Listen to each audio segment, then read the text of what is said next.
your way. You can do it. To the top of the world. Welcome back to the channel, and today we got some Sparking Zero news slash beginner's guide. So let's just get into it and see what's all the juicy info in there. Okay, so Dragon Ball Sparking Zero, the beginner's guide. Whether you are a new player or just a fan of Dragon Ball games, get to know the basics of Dragon Ball Sparking Zero. Here's a summary with a HUD. So we're going to do HP and key gauge, skill count, controls, and understanding battles and how to read stats, as well as customization. And that's where I'm interested. I'm interested in the customization of this game. So first off, the HUD, we already saw some in the gameplay reveals, of course. So it keeps the same essence of the Budokai Tenkaichi Series, giving a comprehensive overview of each state during a fight. So it's a key gauge, HP gauge, the timer, so that's timing, enemies HP bar, transformation icon. Okay, so this is the transformation icon, skill count and hit count. Okay, that's basics. The bar shows each character's current HP level and decreases when you and your opponent take damage. Okay, key gauge is just as basic.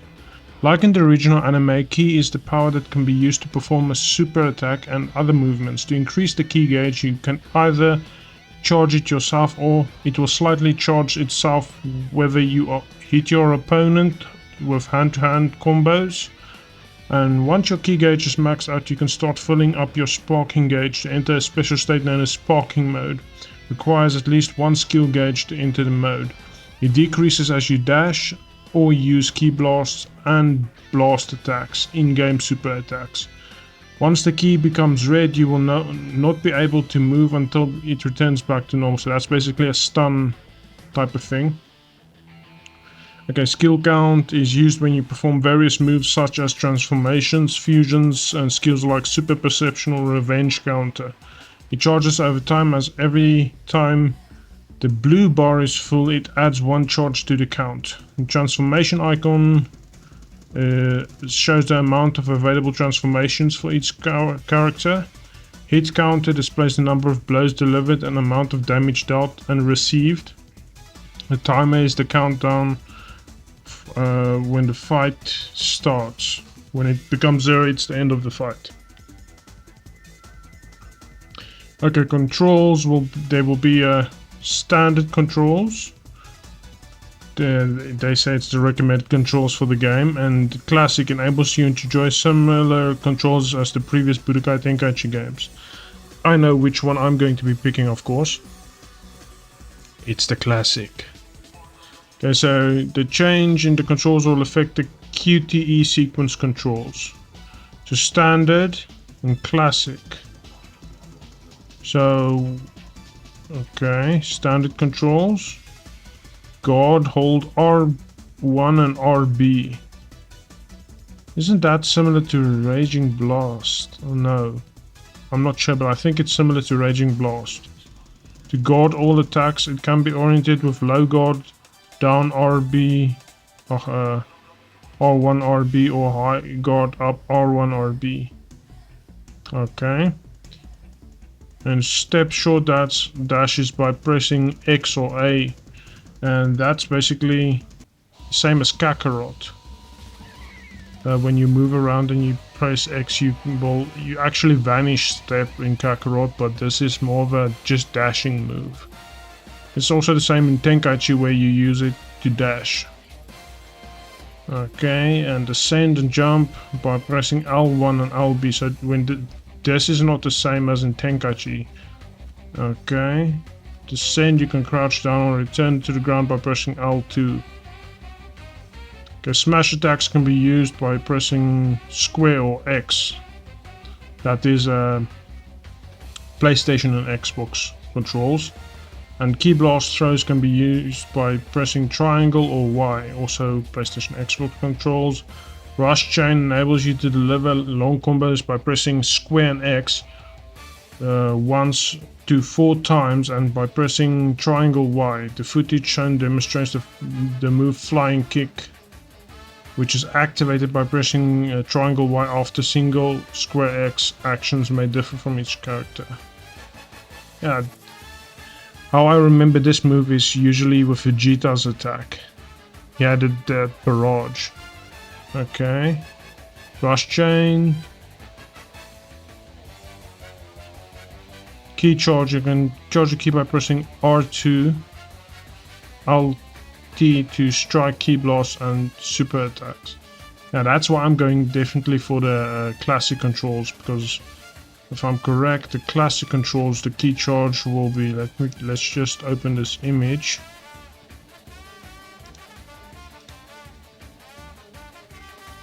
Yeah, key charge will be L2.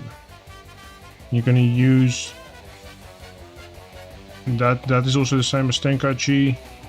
Everything is the same except the revenge counter. This revenge counter is not necessarily the same. However, because I remember Tenkaichi 1 you had to use this for lock on. I forgot about Tenkaichi 2 and 3 with this. But I know Tenkaichi 1 you lock on with L1. Okay. So now to go down to the understanding battles. With its stunning and extremely varied roster, Dragon Ball Sparking Zero offers multiple ways to enjoy the battles. Given the many customization options, stats, metrics and more, let's take a look at the various possibilities of the game and offers of an amazing player experience. With the game's large roster, each character comes with their own dedicated stats. Okay, this is the same as Budokai, as well as Xenoverse has this as well.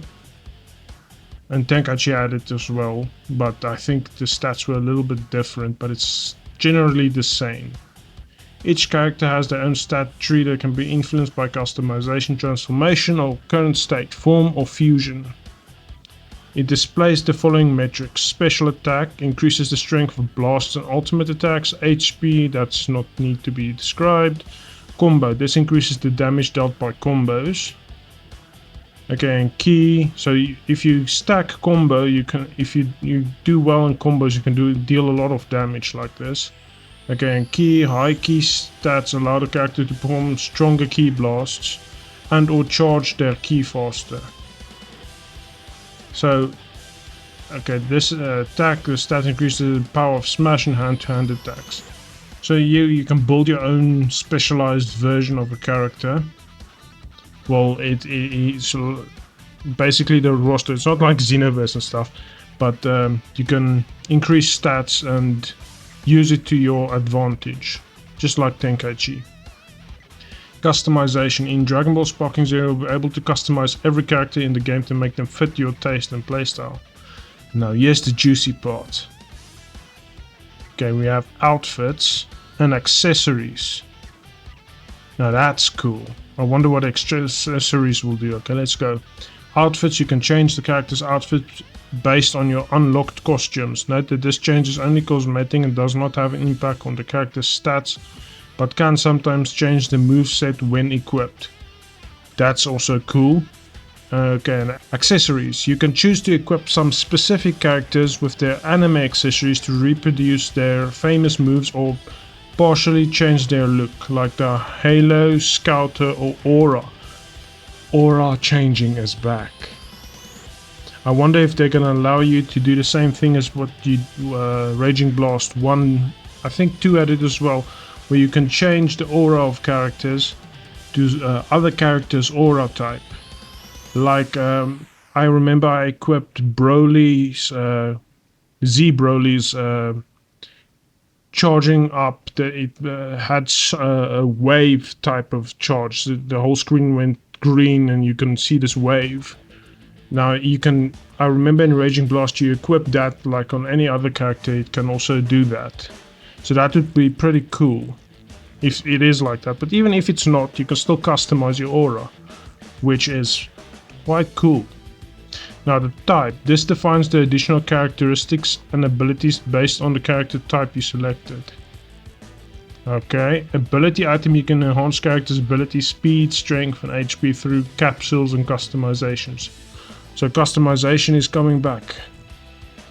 Customize your favorite characters to make your look even more unique than during online battles.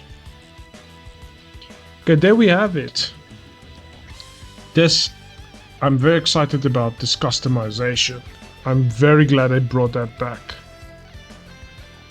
And I'm very glad we have a bunch of costumes here. So if you can customize, you can use quite a lot of outfits.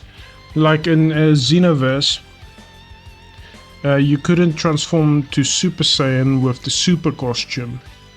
You could do Super Saiyan Blue and such, Super transformations, but not Z transformations with Super clothing. So this is going to be a little bit different, where you can actually just pick your costume and do your abilities with that costume enabled, what looks like that. And that will be great. That will be perfect. It will have so much customization and replayability in that. So I'm very happy about this. Okay, well, thank you for watching, and shout out down below, which costumes do you want to see in Dragon Ball Sparking Zero for which characters? For me specifically, I would love to see Gohan from Cell Saga. When he was training with Goku, he had the Saiyan armor in the hyperbolic time chamber. Now I want that costume, but when he was younger in the hyperbolic time chamber, like it's basically Kid Gohan, and not the teen-like version, which was stated in a bunch of other games. So we never had that type of costume for Gohan. As well as I'd like to see Goku have a Saiyan armor costume as well, also in the hyperbolic time chamber. And another costume would be Gohan and what was it? In the Buu Saga, you know, his great Saiyaman outfit. Gohan without his great Saiyaman bandana and damaged clothing. That would be a cool costume. And Trunks from the Z Broly movie, 1993, with his jacket is off. He only has his top, and I think it only did hand-to-hand combat. He didn't use a sword there. So that would be cool costumes to add to the playstyle. Well, thank you for watching, and goodbye.